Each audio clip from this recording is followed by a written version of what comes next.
we, as Colonel Booth just said, we have taken a really close look at all of our real estate within all of our projects, and we discovered that we have these gaps. So one of the things that I want to say is that we were working to nourish this project, and we will be ready to go and move out. We have the funds, but we have to have the land.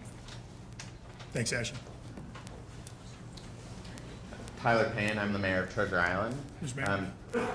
Thank you for explaining why it's been very frustrating to us to be stuck in this holding pattern and not know the properties that are required for perpetual easements. So thank you for the explanation on the erosion control line, and hopefully we can get some progress on establishing that. My question in preparing my residents to understand these easements, because we've never had to explain that to our residents before, like the Sandkey project has. Can you go back to the last slide and explain a little bit more? I see in the language of the easement it says with the right of public use and access. You touched on that a little bit, but it doesn't really explain where that public access is. Sure. Is that on the landward side of the ECL? If a resident is signing off on this easement, where are they giving access, public access to the beach behind their house? Yes, Mr. Mayor, thank you for that. Thank you for that. That's actually important.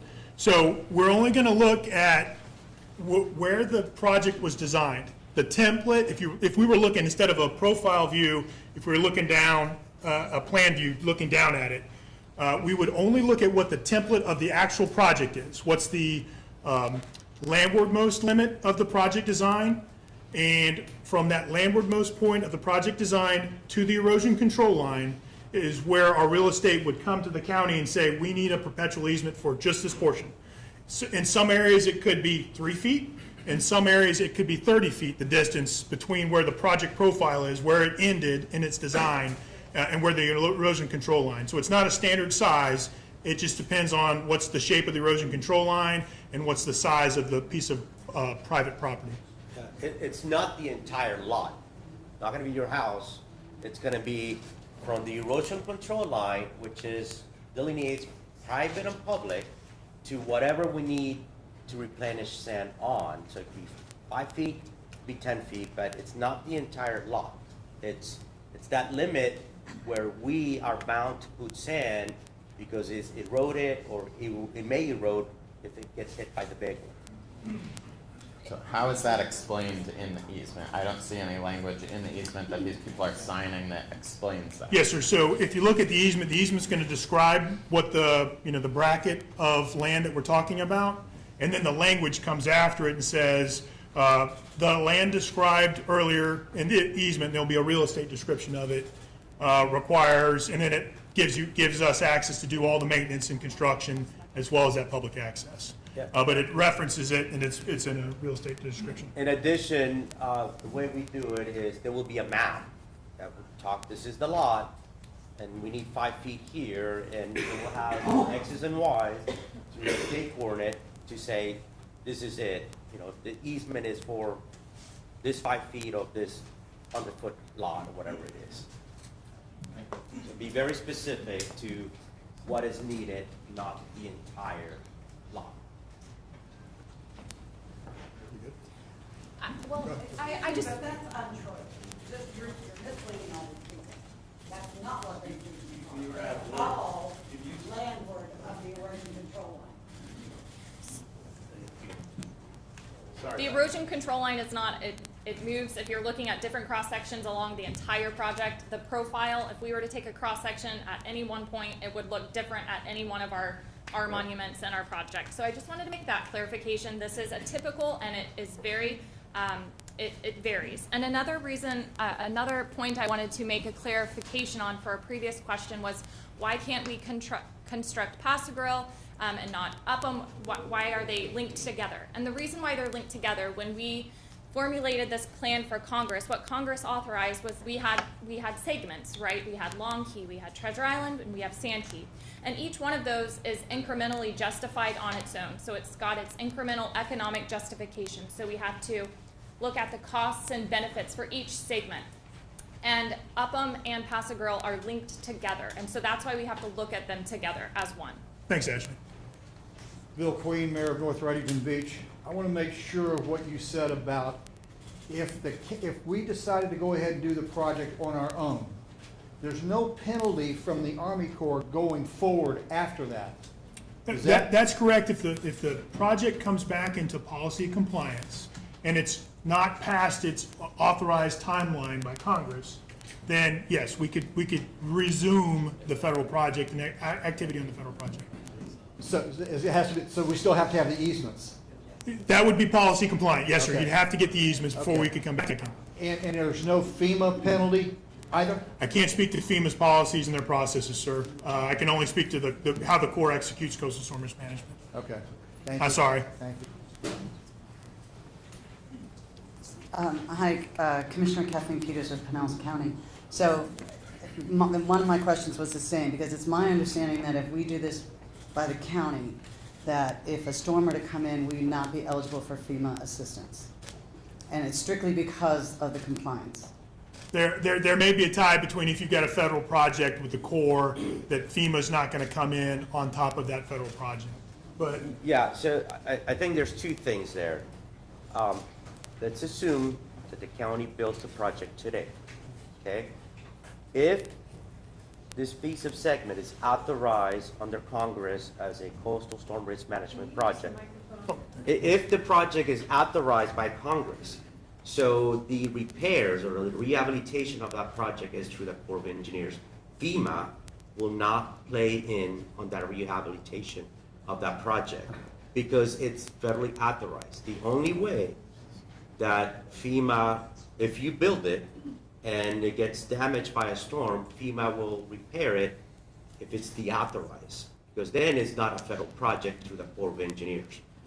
Now, the second question I think you're hinting at is if you build it today, okay, and you obtain the required real estate easements, and a storm hits tomorrow, then the Corps could repair it at 100% FCCE funds if Congress appropriates those funds, because you'll be policy compliant. There is no penalty for you to build the project today and then us build it in the future if it's needed, as long as you're policy compliant.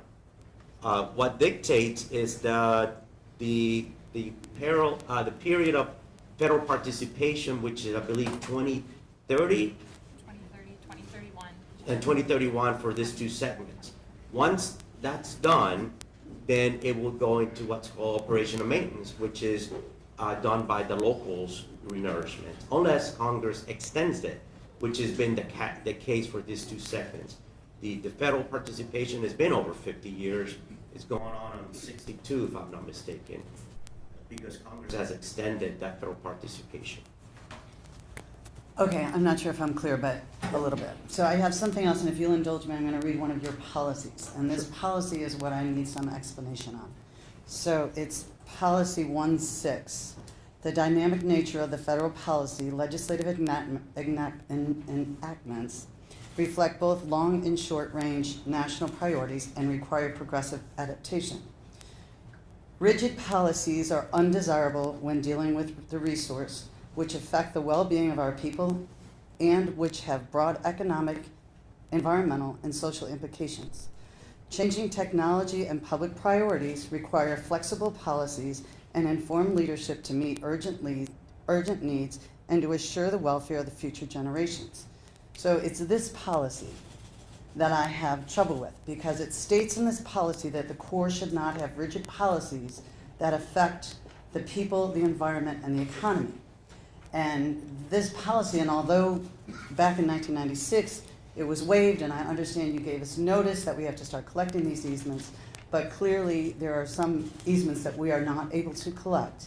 But as rigid as your policy is today, it wasn't as rigid back then. And back then we're able to protect our infrastructure. Right now, because we can't get those easements, we don't have the ability to protect those structures because of how rigid your policies are now being interpreted. And so since this is a policy of the Corps, that's the part that I get frustrated and I don't understand when it says that the Corps should not be this rigid. And I'm interpreting this as very rigid, given that these have been waived before.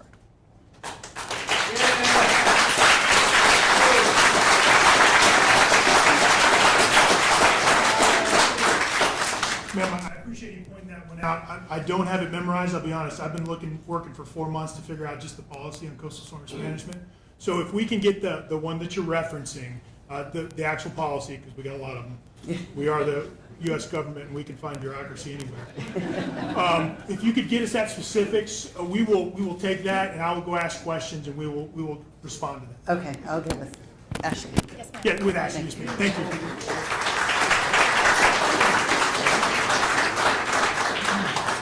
Kelly Levy has where she got some, but it has section 1.6. Yes, ma'am. State Representative Linda Cheney, and on your map, my district is from Indian Rocks Beach down to Johns Pass. Okay. So this is of great concern to myself and all my residents here.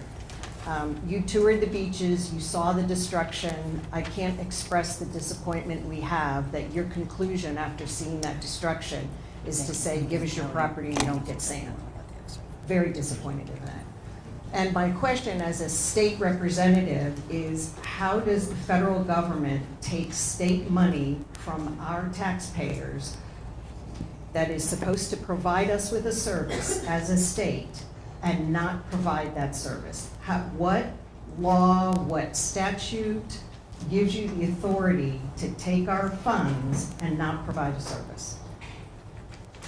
So 2 things, ma'am. I want to be clear, these easements give us access to property.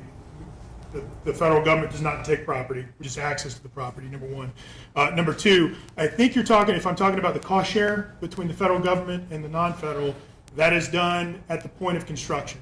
And so you haven't prepaid stuff that hasn't been done. We've only asked for that cost share either at or after, soon after, the nourishments that we have done. So I don't think we've taken funds that we haven't constructed. Well, that just has to do with the Army Corps. Yes, ma'am.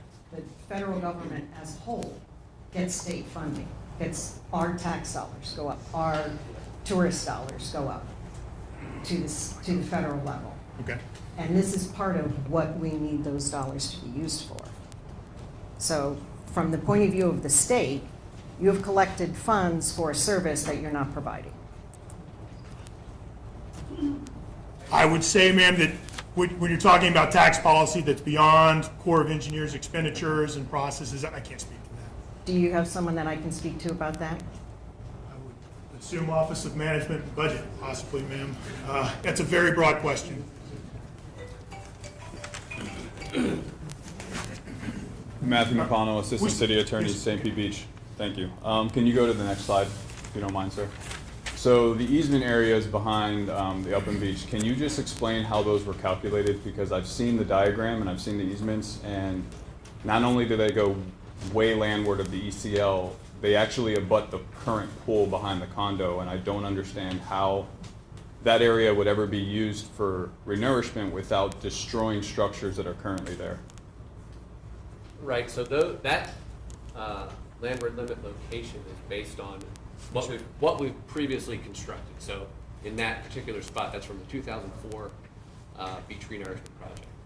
So you're That saying goes- beach renourishment happened in that area prior? That's correct.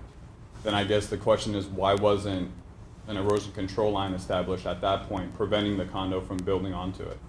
So there is an erosion control line that was previously established there.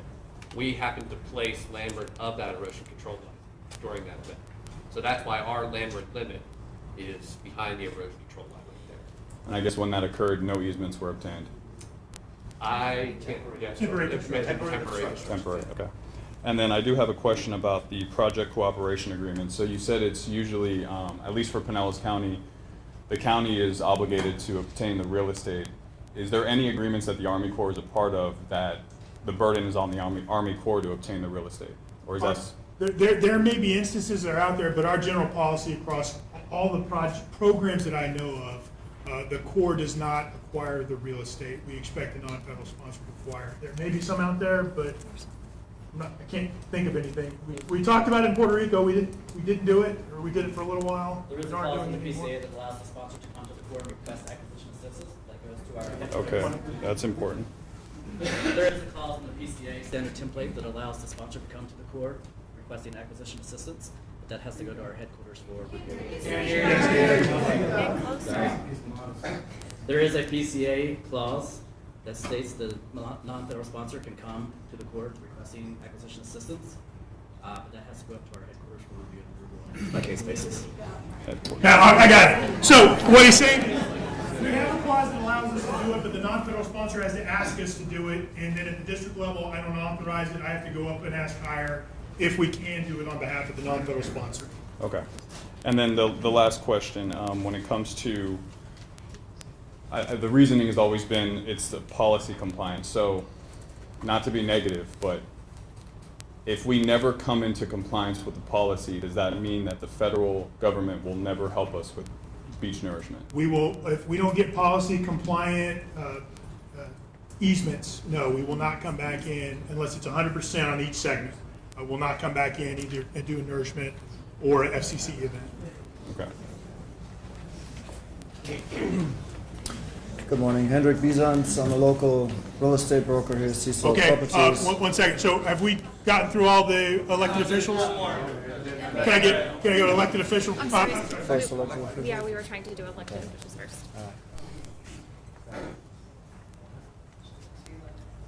Thank you for your time. My name's Frank Banker. I'm a councilman for Bel Air Beach. If you could go back to the other slide. I think, and look, we can't unring a bell here, but I think our county failed us in 2014. And I haven't only been on council for 2.5 years, but I've been addressing this issue for years. And our county officials have told me we tried to work these easements out with the people that are protesting. I said, why don't we take them to court? There's a case, Stop the Beach Renourishment. It was written by Judge Scalia in 2010 about the taking clause, which he clearly notes people cannot accept sand from emulsions. And I want to really point out R66 to R71, where you don't have any beach renourishment there. Yes, sir. So when beach renourishment occurs, you leave this 19-block crater. What's going to happen in a storm? Sure. So you're taking public sand and you're filling in R71 to R66. And so I Through think what you're emulsion. referring to, emulsion is, we call it accretion of sand. Right. That's where the sand is naturally going to move to. Right. So these areas get sand. And so when you see these areas, we know we're going to have to place sand in these areas. These areas just naturally accrue it. And so we don't require easements to go in and put sand there because it naturally goes there. I just want to make sure everybody understands what we're talking about here. Right. So Scalia wrote that because the state owns the seabeds, that the state was absolutely correct in going into these private lands. It was not the taking clause because the private owners never restored their beaches when they lost sand through the storms. And I don't want to get into the long case, but the county should have taken these cases to court, or these people to court, and got the perpetual rights, or got a decision saying we can't get perpetual rights. Because a few landowners right now are putting all of us in jeopardy of life. 50%. Yeah. Yeah. Well, they're putting us in jeopardy of life and our property right now. And we're not even a week, we're still a week out before the height of this hurricane season. If we get hit with another storm, we're all done. So I appreciate your time. Yes, sir. Thank you. I appreciate the comment. I will refrain from responding. I'll stay out of the county's decisions. Barry Burton, Pinellas County Administrator. A couple questions. One, the law allows for local sponsors to fund areas without easements. Why won't the Corps allow that? Yes, sir. I agree. There is language in Ward 86 that talks about that. My simple answer is I don't have policy guidance that allows me to execute. So in other words, that's coming out of DC, that interpretation? I would say the Corps does not have policy to execute. Not to put you on the spot, I understand you're a messenger here. So the other piece is this. Okay, on these local easements, and we've heard the residents, and we've been at this for 4 years. The mayors along this coast have worked tirelessly to try to obtain the easements necessary. But we realize at this point it's not going to happen. But one of the biggest concerns we have is, one, it's perpetual, even though the project has a timeline. And two, that it allows for public access. So why provide for what the residents' concerns are regarding the easements, which would still allow you to do your job, which is to go in and make repairs to that easement area? Sure, absolutely. Let me take a stab. I see Ashley standing up. Ashley, give me a shot here. So it goes back to that Flood Control and Coastal Emergency Authority, which goes on beyond the life of the projects, or that may be listed. If we planned it for 50 years, once it goes into that O&M state at the county level, even after that, if it's not extended out as a federal project, the county can come in and request that FCCE renourishment, and to maintain that capability, that's one of the reasons why that perpetual is in the easement. It's beyond the life of the project. What about the requirement that that area be public? Goes back to that 100% federal funding. So I can't put federal funds into protecting private land, and to do that beyond the life of the project, once again, to get 100% federal, which is what that FCCE is, I need to have the federal interest, which is the easement requiring public access. It's still morning. Good morning. Commissioner Renee Flowers, Pinellas County Government. Barry kind of took a little bit about what my question was. Since I think the issue is with the residents who are not signing over their easements, it's not that they don't want to have the restoration project. It is the public access piece, where you would not have the ability to control persons maybe wanting to come and utilize the beach area for recreational purposes and coming through your property or your yard in order to have a shortcut to the beach. So I am asking, is there a way to better define the public access so that it limits, so that you could carve out that language? We do it all the time, you guys. When we write policies and things, we tweak that language to make it read the way that we desire for it to read. So whether it's the Army Corps, whether it's sending it up the ladder, let's look at how we define that public access, because for me, I could say public access is simply allowing the Corps to come in and to do the project for perpetuity, the life of the project, much like Duke Energy and other utility companies have those easements so that they can come in and do what they need to do. So I would love for you all to look at whether or not you have the authority. If you need to run it up the ladder, I'll run it up the DC with you. But let's change the way that we address, or let's define the public access piece, because property owners really don't want to see, they purchased their home, I get it. They paid for that beach view, I get it. I can't afford it, but I get it. And so let's look at, I'm asking, let's look at that. And I think those of us that have attorneys within our municipality or government entities, we're happy to look at how we can dress that language that would define public access and even put time constraints on that public access. Thank you, ma'am. So really quickly, we do.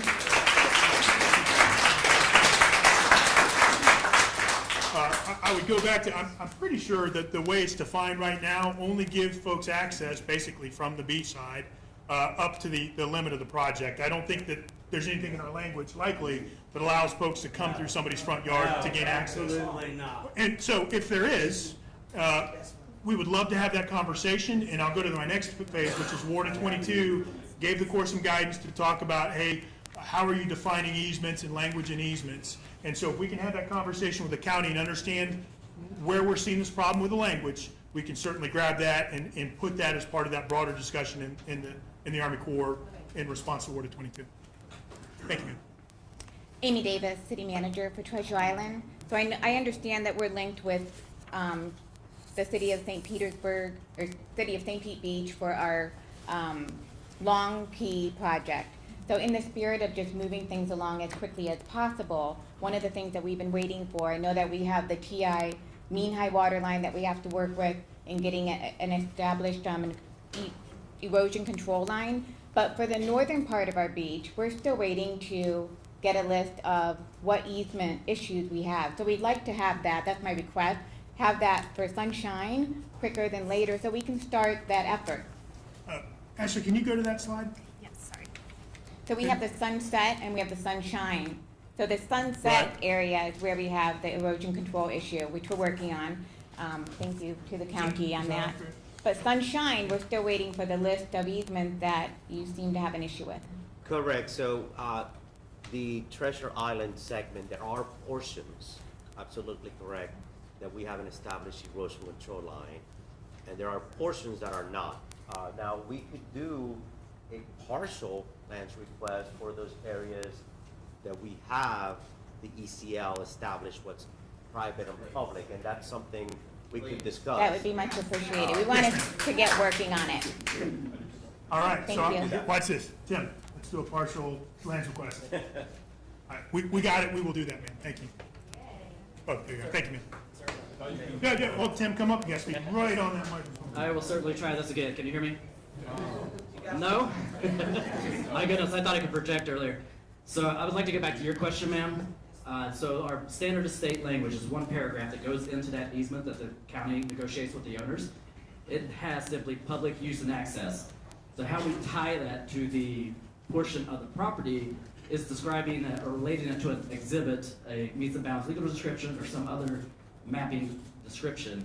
And it really is just from the ECL to that landward limit of field. So we should show a graphic or some sort of exhibit that has a meets and bounds legal description on there. It's not the entire property. You're not authorizing the public to come down your driveway, hop your fence, and get to the beach. It is just that sandy beach area from landward limit of field to ECL. It needs to be Yes, ma'am. flat over. Thanks, Tim. Okay, I think we've gotten through all the public officials. I know that went a lot longer, but we covered a lot of ground. And so what I'd like to do, we'll go another half hour for public comment. And we, as far as I know, we tried to give everybody, as they were arriving, a piece or a number. Ashley, you want to describe how we're going to do this? Yes, when you came in, you should have received a ticket that was numbered, and we're going to try to do this in an orderly fashion. So we are going to call, 1 through 10 first. If there are any anyone who wishes to make a public comment and you have a ticket, that's from 1 to 10. Please go ahead and queue up right here. Okay, so 11 through 20, but let's just use those tickets. Do we have anybody with tickets 1 through 10? I'm good. Okay, it's up to you. All right, 11 through 20. Okay, all right, let's go. I have ticket number 8. Nobody has 1 through 7? 8? No? Okay, I think we're going, ma'am, are you number 9? I am number 9. I would just ask if everybody, if you're leaving or having sidebar conversations, if we could just all respect the folks that are asking questions, we'd appreciate it. Go ahead, ma'am. Hi, I'm Nancy Obarski from Indian Rocks Beach. I want to talk to you about the WRDA for a minute, and specifically your real estate guy. It's the Water Resources Development Act, for those of you who haven't lived this nightmare for 6 years. So, you claim that that's what justifies the easements. How do you get around the fact that here's what the WRDA refers to: costs assigned to benefit privately owned shores where the use of such shores is limited to private interests. Now, if that's the case, somebody better tell that guy with the cooler down on the beach behind my house that he's on a private beach. I mean, you are treating our entire beach as if it were private, and it's not. When you talked about you don't want to put sand to protect private property, nobody's arguing with that, we understand. But tell these people that it was 0.4% of the total sand for the last renourishment that went on private property. And then tell these people that the county offered to pay you for that sand, yet you still maintain your position. Do you have any other projects, and I'm all ears on this one, where there's 461 property owners being asked to sign off, where you got 100% of the easements? Is there any project of that size where 100% was obtained, and That just simply wasn't realistic from the beginning. You set us up. The Army Corps set us up to be sitting in this position right now. Thank you. Thank you, ma'am. So, going to the question on other projects, so the Flagler County project, if you go up on the news, it's everywhere. That was 240 easements. They just obtained, and then the Flagler County, Brevard County had 300, over 300 easements that they obtained. And they just obtained the last one about a month ago through the courts, through eminent domain.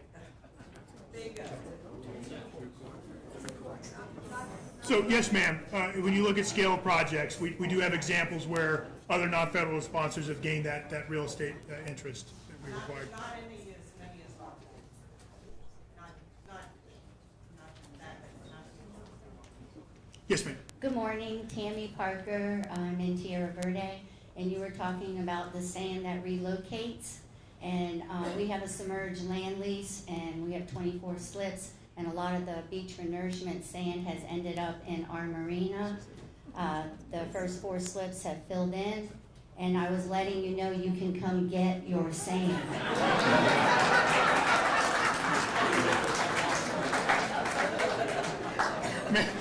Ma'am, thank you. We are looking for sand sources. Well, we have another one. I'm Sharon Yes, Calvin. ma'am. I also live in Tierra Verde, and the Grand Canal has plenty of sand that could quickly go over to Paso Grill as quickly as possible. My question is regarding this, what appears to be a burdensome and contentious policy. Did this policy go through a public comment timeframe?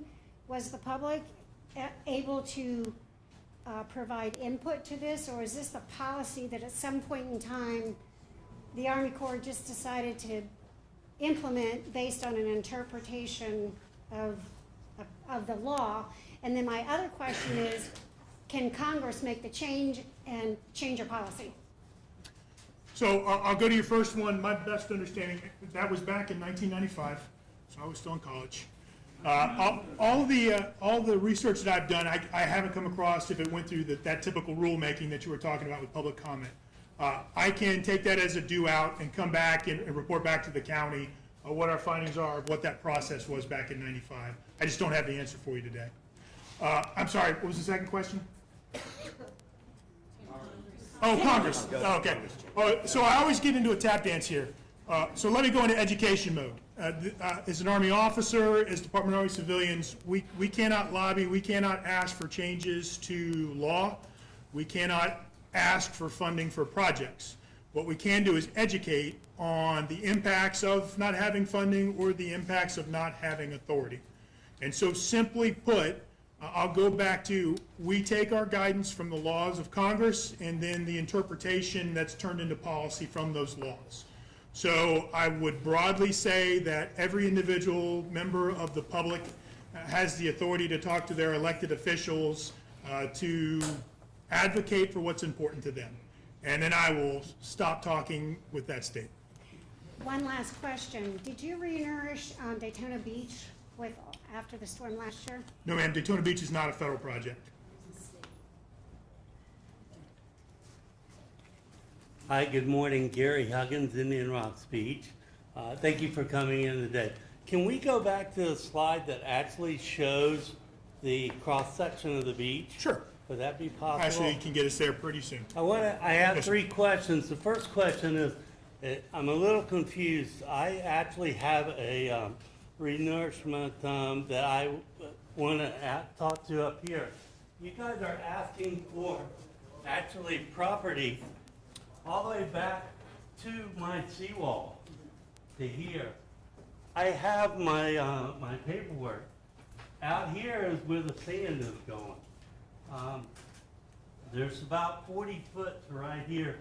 That's all dunes that no equipment has ever been on, but yet you want us to give that to open public access. Yes, sir. That's my question is, why do we have to give this to open access? Okay, so just for the recording, sir, I'll just reiterate your question, which is you have when we ask you for a perpetual easement on your particular project, we're asking, or the county's asking for it on our behalf to go Yeah. all the way back to your seawall. Correct. Which you've never seen any nourishment Correct. placed on there. Correct. My quick answer would be that at some point in the life of the project, in the design of that project, we've placed sand that far back, and we've had probably a historical document that backed it up.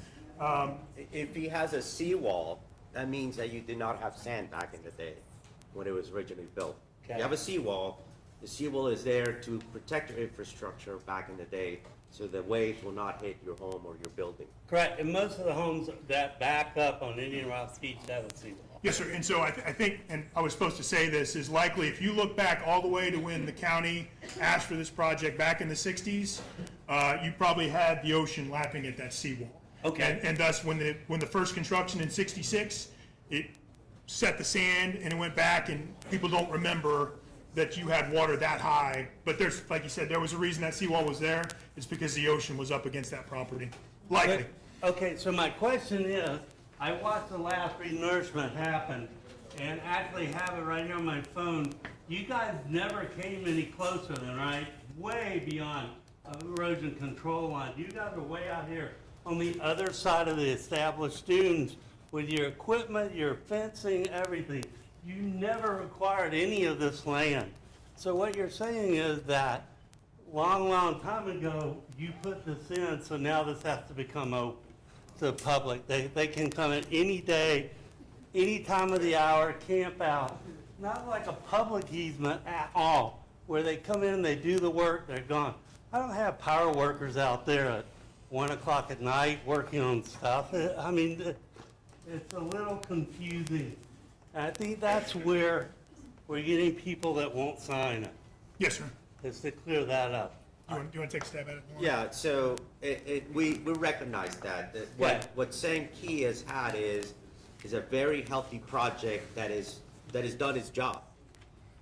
We've gotten appropriations and we have renourished on that cycle that is needed. We haven't seen a lot of big hurricanes directly impact the shoreline head on.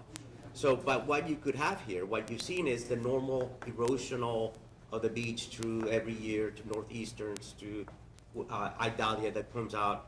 But why we need up to that point is because that is what we call our landward limits of fill. If the big one comes tomorrow and it destroy your entire shoreline, which is meant to do that, it's meant to be there as sacrificial to take the wave attack from that hurricane so your home doesn't get damaged. That's why we need that, because our engineers, at any point, we have to expect that a big one will hit and it will take that chunk of land. Oh, I or the don't sand. doubt it. We lost 16 foot of So if dune it on hits this last one. tomorrow, Okay.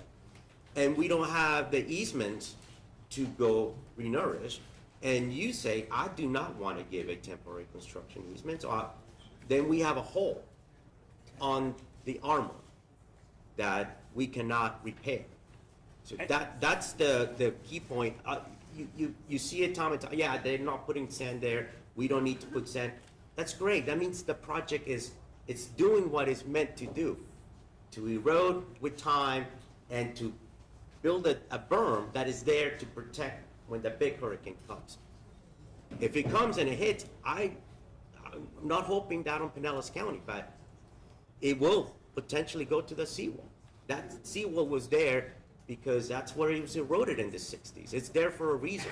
You don't think about it now because the Corps, the federal government, and the county and the state of Florida have been building this project for 30 plus years. And it's doing its job. So I guess and thank you very much for explaining that.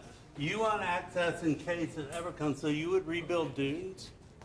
Dune structure? We will rebuild a berm at the beach. A berm. The dunes in Pinellas were not built by the federal government. They were built by Mother Nature. When you throw sand with time, it gets blown by the wind and it builds this beautiful dunes. We understand how that part of it works. So I guess I have two other quick questions. Sir, we got to let some other folks ask questions, but we appreciate those. Thank you. Yes, sir. Hello, Colonel. Thanks for coming. Colonel Mike Greyer, United States Air Force, retired. Good to meet you, sir. Thank you. I live down in Paso Grove Beach, and you have been down there and you've seen the devastation.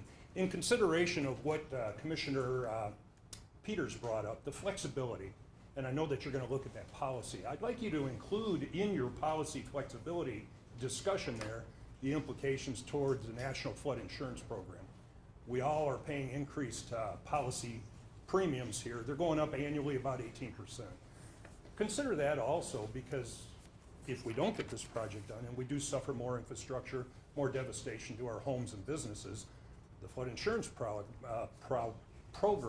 is overwhelmed as it is. So I ask you, if you look at that flexibility, to include that discussion about the National Flood Insurance Program into that, and consider that that's going to be millions of dollars as well. Thanks for your presentation. Yes, sir, absolutely. And I just want to clarify, I'll go get some clapping. Milan made a comment about FEMA authorities. My understanding is National Flood Insurance Program, a FEMA authority. We do have engagement between interagencies, between the Department of Defense and FEMA, and I'll have to check and see how we give that feedback. But that does go back to, it's not a core Department of Defense authority to directly influence the National Flood Insurance Program, though we do acknowledge a lot of our infrastructure has a play in how different areas are designated. Thank you, sir. Okay, so I think we have number 30 here. Okay, all right, you're number 12, I think. Who's 11? Okay, so we've got number 12. Number 12, come on up. Good morning. My name's Gordon Navarski. I live in Indian Rocks Beach. I'm going to address one point. You have an area that's blank up there, and that's called Bel Air Shore. They do not get sand from the Army Corps, and only because they are a private beach. Indian Rocks Beach, who I'll only speak for, has more beach accesses than any other beach community here. And you're treating us exactly the same way you're treating Bel Air Shore. I want to know why that is, because you're asking us to give up land. You're asking us to give up land all the way to our seawall, okay, and it has nothing to do with the ECL. I heard your explanation before. If you're going to give me the same explanation, don't do that. Okay, I can comprehend, even though I'm older. Thank you. All right, sir. Thank you.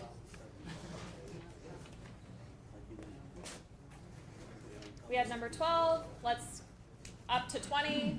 Any commenters up to number 20? Okay, 21 through 30. 21 through 30. Come on down.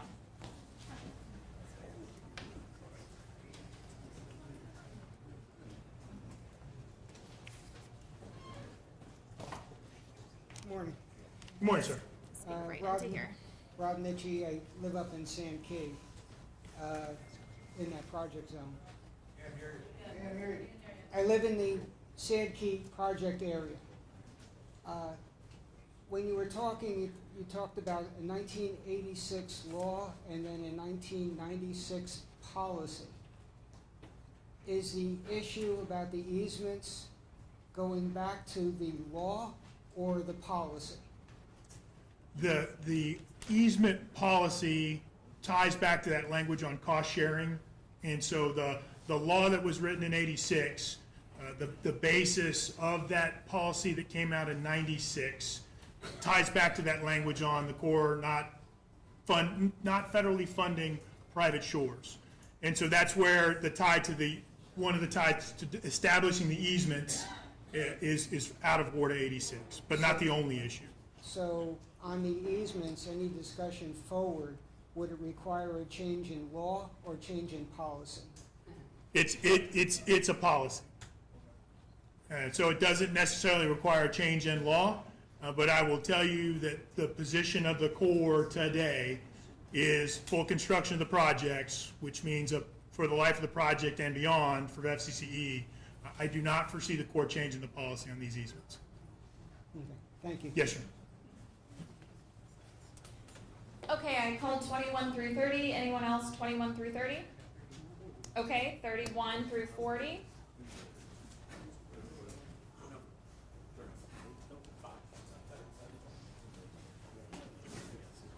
Good morning. Morning, ma'am. appreciate you coming in. Absolutely. Belinda Whitman, Indian Rocks Beach. It's become very obvious to me that the easement policy is not negotiable. But what might be is if the county is what's going to benefit from this, is there any way, we have county people here, is there any way the county can mandate this easement? No?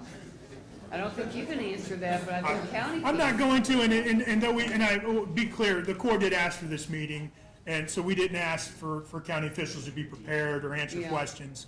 And so Well, the people that are here from the county, please think about it. You know, if there's any, we all. mandate that somebody sign an easement over to us. I'm sorry? We do it, it would have to be through the courts, it would be a Then maybe it needs to go to the courts, because I don't think we're gonna get around the easements.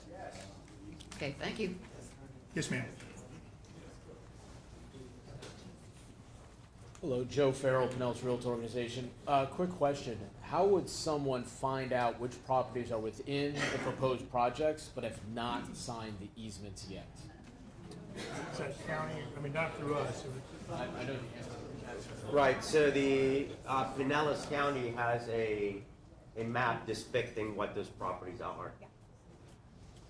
You can go to the Pinellas County website and go to coastal management. We have a GIS map, and the GIS map shows the beaches by segment. And you can zoom in, you can, if they're green, they have provided an easement. If they're red, they have not.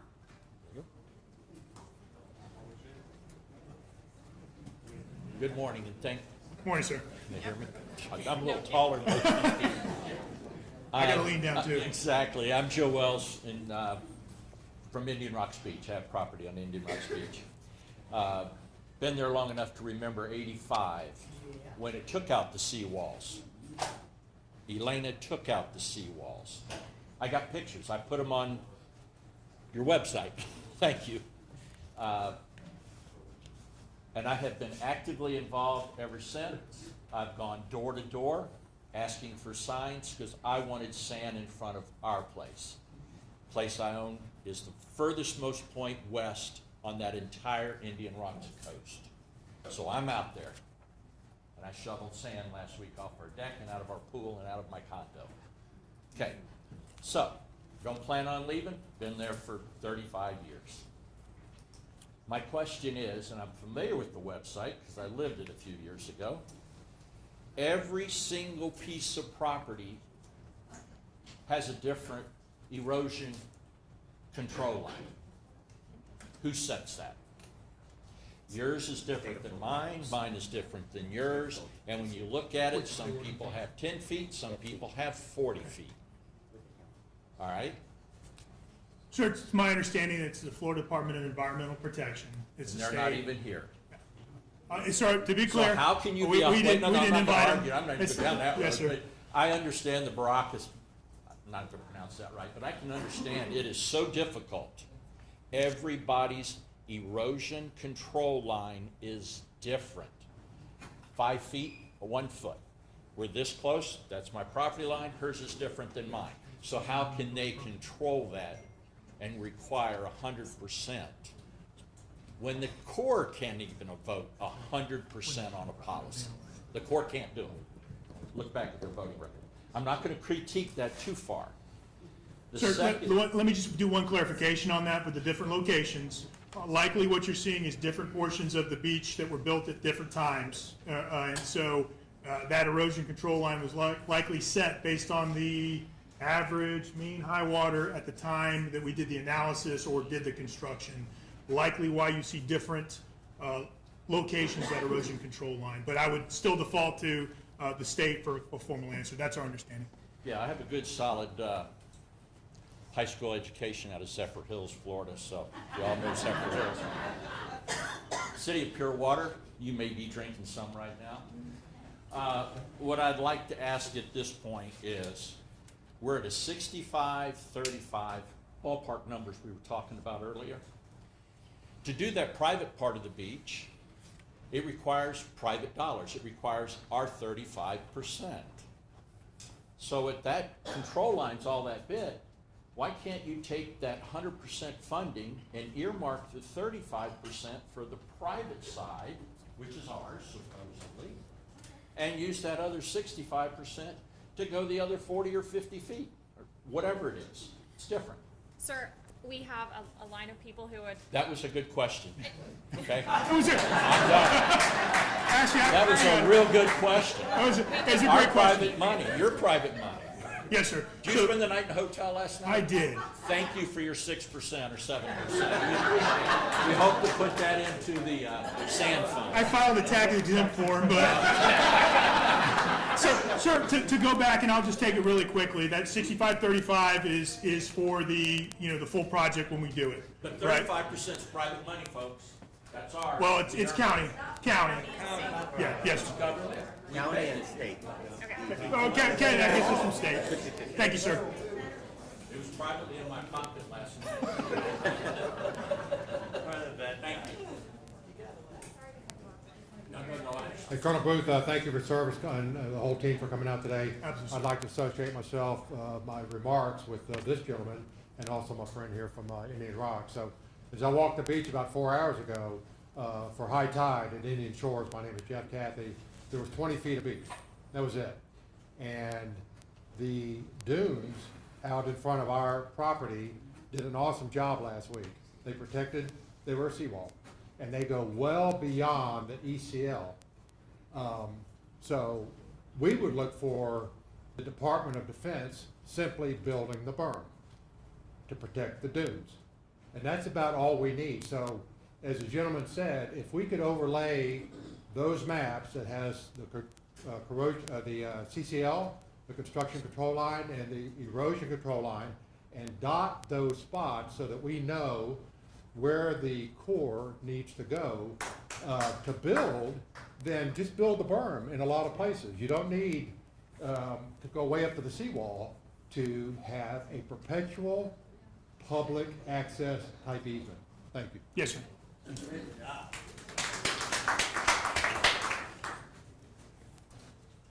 Okay, second attempt. Hendrik Bizans, I'm a broker here in St. Pete Beach, Sea Salt Properties. A lot of what I've meant to say has actually changed since the beginning of the meeting. A lot has been said. It felt a bit like a history lesson rather than a solutions-oriented session. So that's, I think, speaking for the average resident, a bit disappointing. You're saying you need the easements, and the county representative mentioned that easements are impossible to get, all of them. So that sounds like a bit of a standstill. And 250 missing easements standing in the way of the prosperity of the entire Tampa Bay region sounds a bit like a joke, in my opinion. Thanks, sir. Hi, I have a quick question. Yes, ma'am. Gina Wells in Indian Rocks Beach. We lost our entire sacrificial sand. It did its job, but we lost the entire. But just a question. These easements that have to be signed perpetually, what if the property sells? We have to get another signature, or does it stay with the property? So if I buy a piece of property and somebody else signs away my easement, I have to give that easement as well? Does it run with the land, or does it? Yeah, so basically, just like when you buy a new piece of land, if there was an easement for a road along with it, the easement comes when you purchase Okay, that so we don't land. have to redo it if somebody sells the property or? It's recorded. It's Okay. recorded and you get it in the title search. Thank you. Yes, ma'am. We are doing our post-storm assessments. All right, are we, One quick question, was our last storm considered a disaster? And how will the House Bill H342 that there's in right now covering disaster, and you guys to come in and rework it, how does that look in the future? so I'll only speak at the federal level. I know the president did declare disaster in certain counties. I don't necessarily know if it was in Pinellas. I can't speak to that. Okay, and then I can't speak to House bills. So, and sometimes that disaster declared by the president has limitations, and it's typically through FEMA authorities. And so once again, I try to stay away from talking for FEMA. Gotcha, thank you. All right, I think looks like we've got to the end of public questions. Or I'm sorry, no we haven't, okay? I went up to 40, Colonel Booth. But we did have teams in Pinellas County last week doing post-storm assessments, surveying the damage from Idalia. Okay, let's talk through 41 through 50, 41 through 50. 51 through 60, okay, we have 42. Okay, 40, all right. I'm sorry, I'm too quick. Here you go. Hi, I'm Diana Fuller. I live on Indian Shores. I live on Indian Shores. I have refused to sign an easement for many of the reasons that people have raised today. Full disclosure, I am one of the authors of the pamphlets that were sent to every beachfront owner from Clearwater down to Reddington Beach. And if any of you would like to see a copy of that, I brought a few with me, but get with me after the meeting and I'll be happy to provide you one if you didn't get it. I just want to clear up a few misconceptions that I think have been brought forward today by the Army Corps. First of all, the WRDA does not preclude placing sand on private property. In fact, it allows for that specifically. It says that costs assigned to public interests must be borne by the non-federal sponsor, which is the county. Now, the county's offered to do that, and as Nancy Obarski told you, on the 2018 renourishment, 0.4% of the cost was for sand on private property, about $41,000. And the Corps refused that offer. So the second thing I want to talk about is the ECL. A lot of you, if Facebook is any indication, still believe that the property owners own down to the mean high water line. And that's not true. 35 years ago, the legislature changed that from mean high water to this established erosion control line. And that erosion control line doesn't move. It doesn't matter if your house is flooded landward. It doesn't matter if sand is placed seaward. The division between private and public property is the erosion control line. That's it, period, the end. What the Corps is trying to do, if you'll put up that slide, everybody got one of these handouts on the way in? Which one, the profile view, ma'am? The profile view. Yes, ma'am. Now look at that. You see that perpendicular line in the middle? That is the erosion control line. Everything on the right side is private, upland. Everything on the left side of that line is public. You see where he's labeled the authorized berm. That's where they're putting the sand. And the easements they're requesting are on the private side. And they want the public to be able to access the private side. Now what the fellow in the yellow shirt there, I'm sorry, I didn't get your name said, is that they need that sand to do, some of the sand's gonna be placed landward of the ECL, and that they're sculpting these things so you could give 3 to 5 feet. That's not true. All the way up and down the beach, all the way, the easements go up to either a seawall if you have one, or the coastal construction control line if you don't. And that's basically the western boundary on your deed.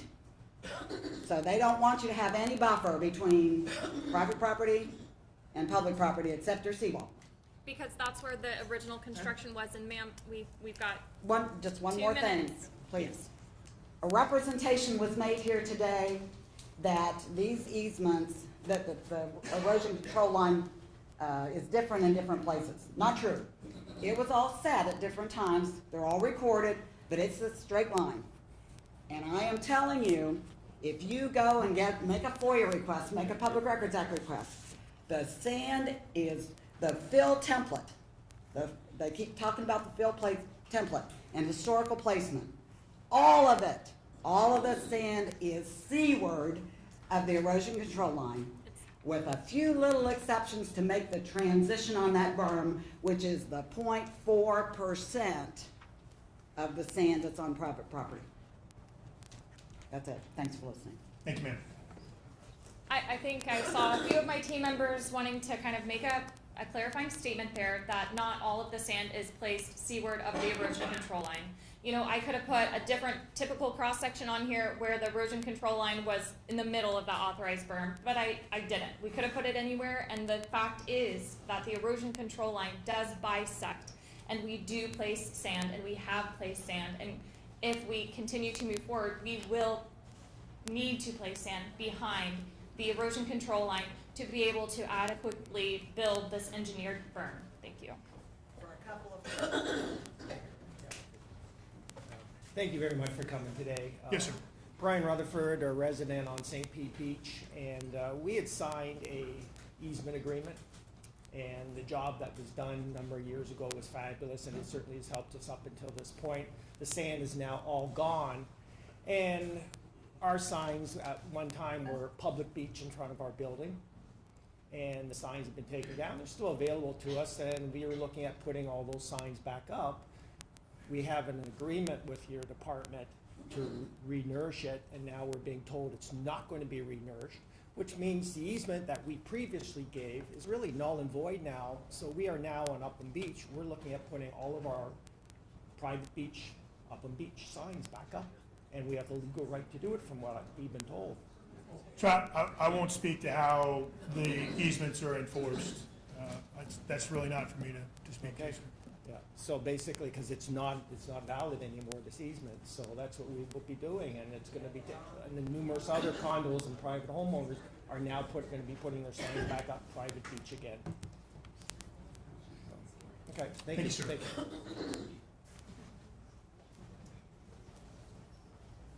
My name is Kathy Helmus. I'm a resident of Indian Shores, and I stayed through this storm. I didn't stay through the last one, but I decided I needed to stay through this one. And felt very blessed that we didn't get blasted. But a berm that I had is 3/4 of the way gone.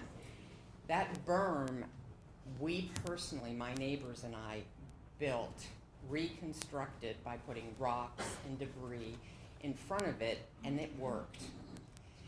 My question is, if that works, are we allowed to bring in our own sand, or are we allowed to put in at this line that you're saying between public and private, a seawall?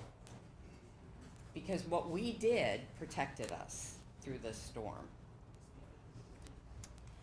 There's a lot of layers to that, because now you're getting, I'm thinking you've got state permitting, and 404 permitting.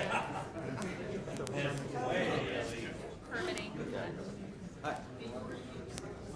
What I would say is, you have the right to do whatever, but you need to have permits from the state of Florida, FDEP, and also from the Corps of Engineers through a Section 4A, because you will be altering an existing federal project. So whatever you're doing, we'll have to see, does it affect, because you might be protecting your individual property by putting structures there, but you might be affecting the flow of sand from north to south or south to north and affecting your neighbors to the south. But it is the berm that was there that we lost. Right, so the berm is doing its job. That's what I'm saying. The So if berm we can put that is berm meant back. to be lost. It's meant. He's talking about our privately built berm. Oh, I'm okay. talking about on my private property. So ma'am, just to clarify, we told you that the county could come in and do a nourishment if they wanted to. Right. They would have to seek, because until the project is deauthorized, they would have to seek a permit from the Corps to make a change to a federal project. It's called a 408. But so that, just like we were saying that there's a permitting process with the state and with the Corps, we would have to go through that same process if the county wants to do it on their own. So I could go to the county and I could say to them, am I allowed to put a seawall in? If it's my if I'm on my property. You could do that, but there are lower layers through the permitting through the state of Florida and through the Corps, especially with structures. Structures are very interesting designs for beaches. Yeah. We can't speak to the county's requirement, but we can tell you you're still going to need a Corps 408 in what you're proposing now. Okay, thank you. Yes, ma'am. 408 permit. I apologize. Deborah Rothenberger, St. Pete Beach. I don't have beachfront property, but I sympathize with these people that do. And I have two questions. And the first was, I believe, in your presentation, which, by the way, thank you for your service. Yes, ma'am. In your presentation, you said that you weren't sure if the previous nourishment that you did where there were gaps, if those were areas that were washed out or if they were even affected. So whether or not that was a problem in the past. That's my first question. And the second one is, are you looking at any other kinds of solutions, maybe a combination, that would include establishing more dunes, doing more planting? Because I'm down near Pass Grill, and I can tell you where we had dunes, the beach did great. So I think it needs to be more than one solution to the problem of beach erosion. Yes, ma'am. Let me give it a shot. So your last question, is the Corps looking at dunes instead of just a berm? Some of our more modern authorized projects, and the more recent ones that we've done, do have a dune feature. As a matter of fact, we added dune features into the reauthorization, which was passed in Ward of 22, for both Treasure Island and for Long Key. So yes, the answer is yes, ma'am. We still got to get to policy compliance moving forward. And I apologize, you had a first question, and I just didn't write it down. So I think today you said. Oh, how the gaps hold up. I would just say any of the gaps that we've seen, these projects do not perform to their design intent. So if it's not built to that 6 foot, with the 40 foot with 6 in the template, it's not going to perform to its design standard. Both the projects here in Pinellas that were gapped and some of the others in the state of Florida have not been performing to their full capability. And that's why, as the commander enforcing, that we're not going to keep doing that. If we're going to tell folks we're going to protect, we're going to do it to the level that we're saying we're going to do it to. Okay, and can I just pause one? I'm not sure how many more questions we have. I want to be a good guest. The City of Indian Shores is hosting us. We said an hour. We've got police here and all, and so are we capable of finishing questions, or I don't want to impose, and I apologize. Okay, thank you, ma'am. Okay, I think we have number 40 here, and then we'll go back. The question I have is the legal basis for the rule promulgated by the Corps for imposing these easements. What is the legal basis? The Corps is nothing but an administrative agency. Where is your authority to impose these easements? So we point to the Ward 86 guidance on cost sharing and not being able to place on private lands. Oh, that's just a ridiculous answer, because you're asking for easements all the way to the seawall. In other words, in my case, you're asking me to give up to the public 5,100 square feet of land. And you're saying because you can't place sand on private property. What's more, your statements about the historic fill line is inaccurate in every respect. You have not filled, with very minor exceptions, anything close to the seawall. It just never has happened. So if you could perhaps find out the legal basis for the rule, we'd be appreciative. Yes, sir. I've already pointed to it, sir.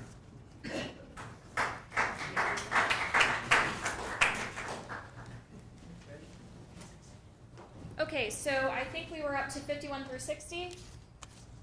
Okay. 61 through 70. Come on up. Hi, my name is Katrina Hale. I have a beachfront property, and to the gentleman, to save you some time, that gentleman that was looking for people who didn't sign, I would be one, hello. But I'm a beachfront property, and I am not anti-government, anti-anything. My family was military. I'm not I'm pretty much laid back, chill, but I have a problem with the wording. And I'm not an engineer, so I'm not going to discuss engineering on couldn't you build it this way. I'm not going to talk to you about legalese because I'm not an attorney. So I'm not going to tell you that your writing was illegal or harmful or whatever. But I'm going to say, as someone who did not sign and who is not your bad citizen out there thumbing my nose at government, the verbiage in that paper bothered me. If it were rewritten somewhat, I'm not saying a free-for-all, I'm just saying maybe rethink the way it was written. Had it been written a little differently, I would have signed gladly and probably brought your refreshments out while you're working. But when you tell me in perpetuity and everyone, you know, public access, honey, I have enough trouble keeping public off my property already.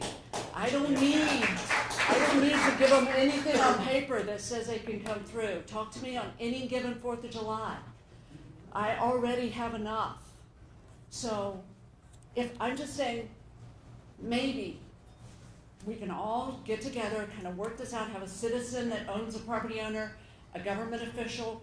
I don't mind donating time to maybe rethink how we do this. I run a business, so it's not my house I'm talking about. I run a small hotel. So I pay my share of taxes all the way around to everything that has their hand out. I'm just saying maybe we could consider a rewrite on the verbiage. Thank you, ma'am.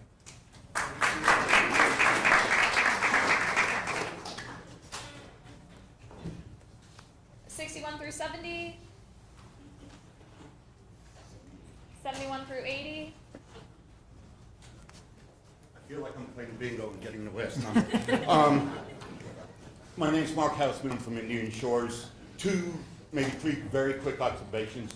Thank you, Yes, sir. Colonel, and your team for coming down. Thank you, Pinellas County Commissioner. I didn't catch your name, but your statement was excellent that there needs to be work on the language. The language, just as the previous lady said, is what held up. I was part of the volunteer group that went around trying to get easements signed, and it all came down to the language. Perpetuity, public access. 2 words. Use them something that gets what you need done, but doesn't get people all spun up. Last comment. I think in a very passing moment, you said Daytona was done by the state, if I heard right. Correct? Daytona renourishment. Yes, sir. Or beach preservation. Any work out on Daytona all I can say is it's not a federal activity. Right, and I believe it's state activity. Okay, the state senators agree. And for that reason, I am very confused why the state, although we have 1 state senator here out of multiple state senators that are represented in this area, why do we have just 1 here? And why does she have to ask a question, who do I need to speak to help this project along? Why isn't the state doing something? It's above the county. It's small potatoes as far as the federal government goes. Why isn't the state involved? It seems to me that that's the one part that's missing that can make this happen. Enough said. Thank you for your time and your organization.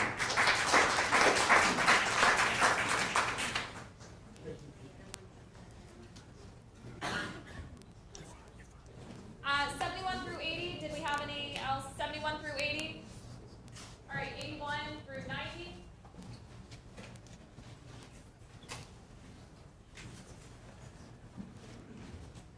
You go ahead. Hi, my name is Lindsay Flynn. I represent the Clearwater Marine Aquarium. Thank you, Colonel Booth, for being here, and thank you Yes, for ma'am. your service. I certainly respect everyone's priority in their private property ownership. That is absolutely your priority. I certainly understand that. But if the verbiage of this is not swayable, I want to offer anyone who has not signed their easement information on other individuals that utilize the beach. I speak for the turtles, and I speak for the seabirds and shorebirds. We have nesting sea turtles that utilize the beaches of Pinellas County every year from April through October to lay their eggs and to produce the next generation of sea turtles. These species are threatened at the state level and at the federal level. Loggerhead sea turtles are the primary nesting species in our county. We are one of 2 primary nesting sites for the loggerhead sea turtle in the entire world. The other location is Oman. that location has seen a 79% decline in sea turtle nesting recently. That makes the state of Florida arguably the #1 primary nesting location for the loggerhead sea turtle. We have lost a lot of beach here in Pinellas County. We have lost a lot of viable nesting habitat for these turtles. I urge you, if we cannot come to an agreement on these easements, please think of the nesting habitat for our turtles, our nesting American oyster catchers, our black skimmers. All of these individuals are part of our community too. Thank you so much.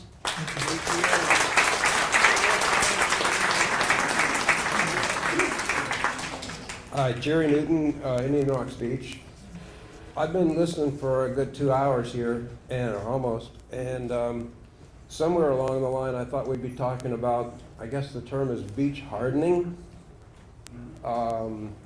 It seems to me that if we're going to keep pumping the sand back and forth every few years, why aren't we doing something to preserve it better? Maybe some engineering. I go in and out Clearwater Pass quite a bit, which has jetties on the north side, and of course the big jetty on the south side. If I'm not mistaken, the sand in Clearwater Pass has grown behind Shepherd's, behind a lot of those hotels. I see more sand than I saw there a few years ago. So it looks like those jetties are effective. It seems to me like this was a never-ending conversation as long as we just keep moving sand back and forth.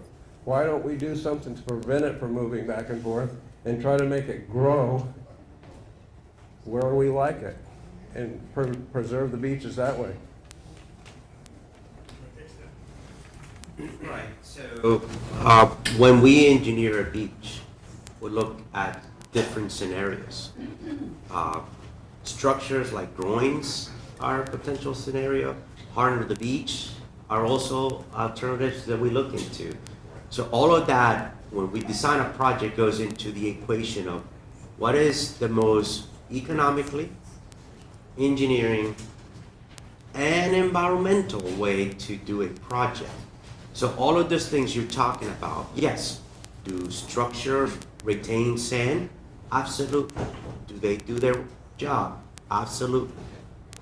But what comes behind that on engineering and environmental side of the house is, well, they retain sand there, but they starve sand downstream or upstream.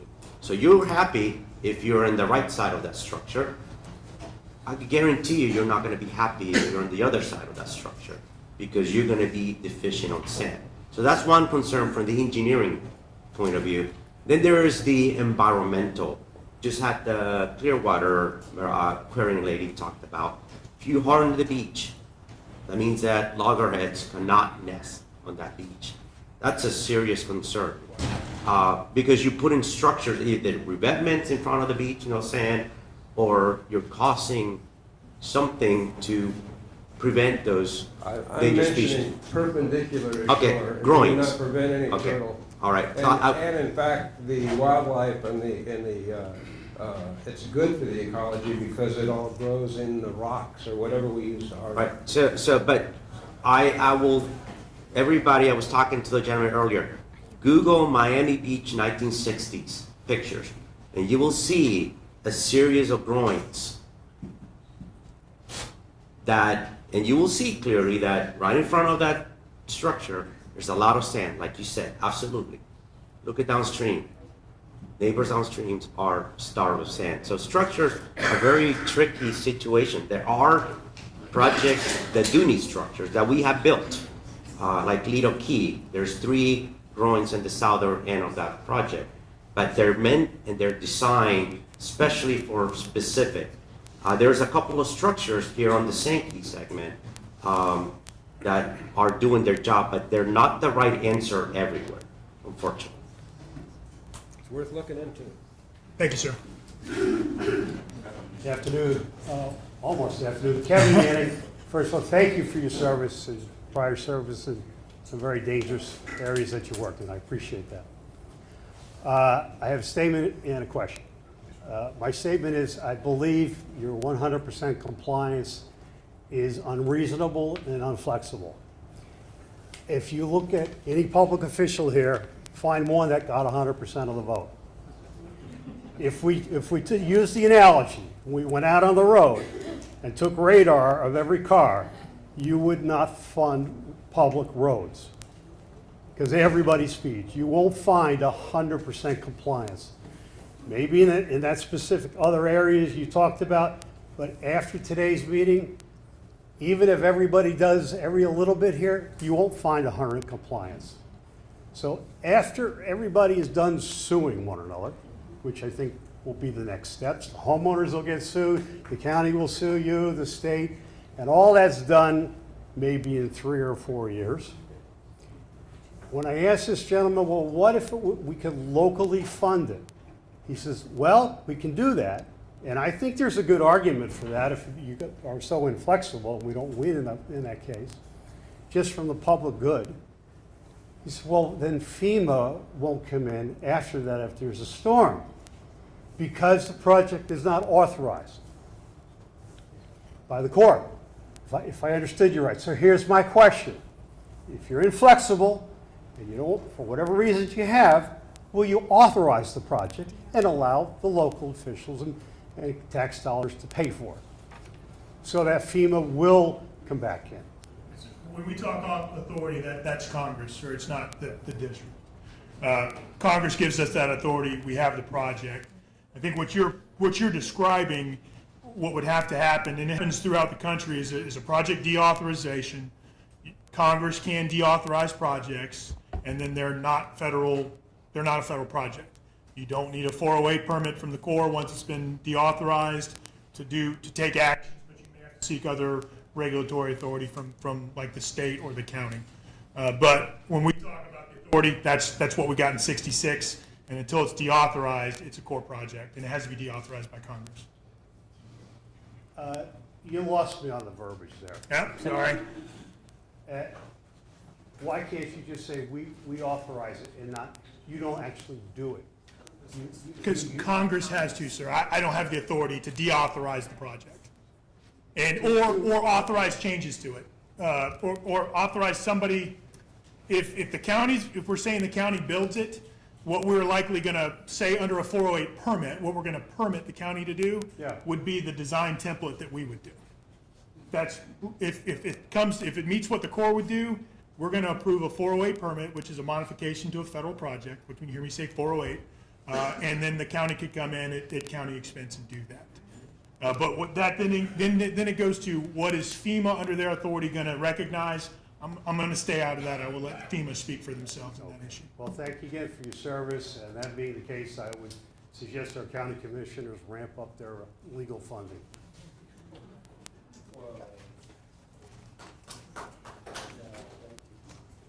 I'm Jose Copen, Indian Rock Beach. I have been president of Indian Rock Beach for about 20 years.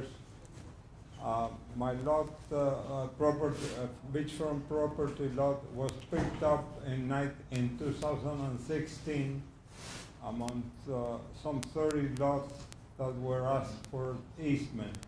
I'm a retired professional engineer. I went to the meeting that was held by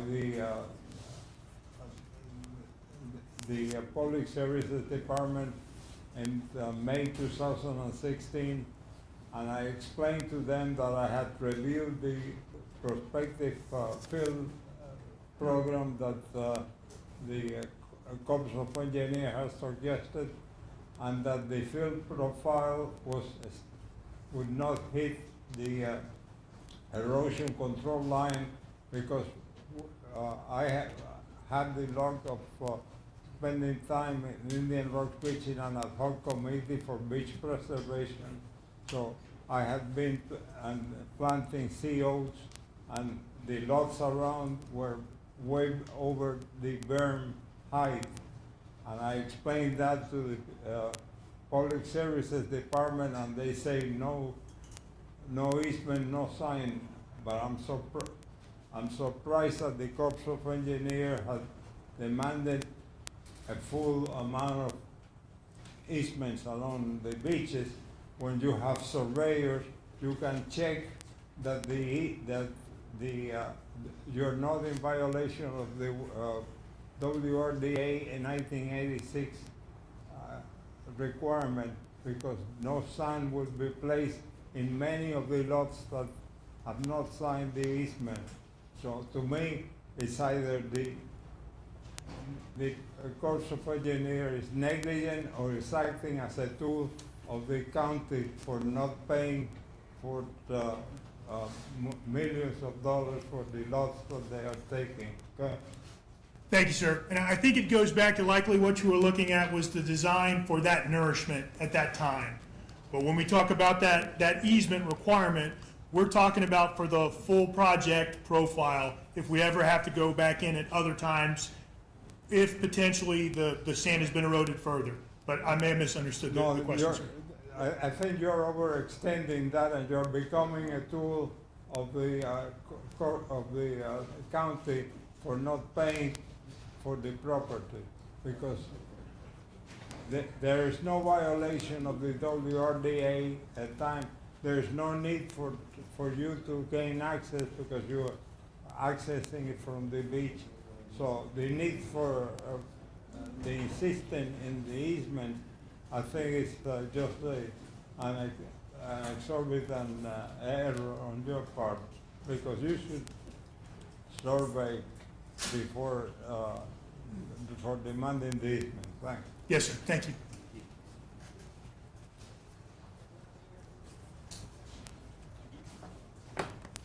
Good morning, John Hendricks, Madeira Beach. On your graphics, you showed a lot of cities along the coast where you're doing beach nourishment. There was one city that was left out, Madeira Beach. Madeira Beach has groins that were put in the mid-50s. And in fact, before those concrete groins were put in, there were actually wooden groins there. And there's a seawall that runs the length of Madeira Beach. We don't need beach nourishment because those groins have built the sand up there. Treasure Island, just south of us, a large part of Treasure Island doesn't need beach nourishment. They've got so much sand they could put another street or two out there to build on. John's Pass has a lot of sand. It's all beach nourishment sand. Too much. The currents have gotten so bad in John's Pass that over the past few years, we've done about 80 water rescues of people being swept out with swift currents. Blind Pass is closing in, which is putting more stress on John's Pass with the currents. Something needs to be done with that sand. The shoal is too big. People say you're not an expert. I've lived there 38 years. As a matter of fact, I am an expert. So we need to get that sand out of there, but the Corps needs to look at more beach groins out there to protect these cities. You don't have to come out here every 4, 5, 6, 8 years, do beach nourishment on a lot of this if you simply put groins in. And I know you say there are ramifications up or down the beach because of that. The currents run north to south along the beach. That's how the sand has ended up in Madeira Beach. But it's also south of us, so it has not hurt the beaches south of us. So it really this whole issue, other than you need to get beach nourishment done now, long range, the whole issue needs to be rethought. We haven't gotten any funding except from the state. Thank God for Linda Cheney, because Linda Cheney got us funding to dredge John's Pass, but we're waiting on permits from the Corps for almost a year now. And it's getting worse and worse and worse, and nothing. And there are times you need to get it done. You're military, there are times you need to get it done. It's time to get it done. Thank you. Thank you, sir.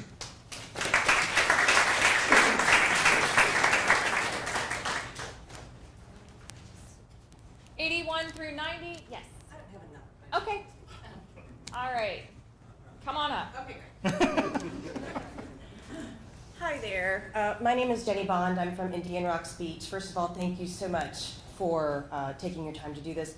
One question, was this meeting set up before the storm? Yes, ma'am. Okay, so it was. So I guess it was just perfect timing. Trust me, after the storm, I was more worried about this meeting, but I guess my question is, sitting and listening, what do you feel our next steps as residents should be and to go ahead and protect our homes? I think this storm was just over 100 miles offshore, and we can see the massive devastation that we had. And I would think that if a storm were to be a direct hit for this area, it would be an emotional and economic disaster for all of the state.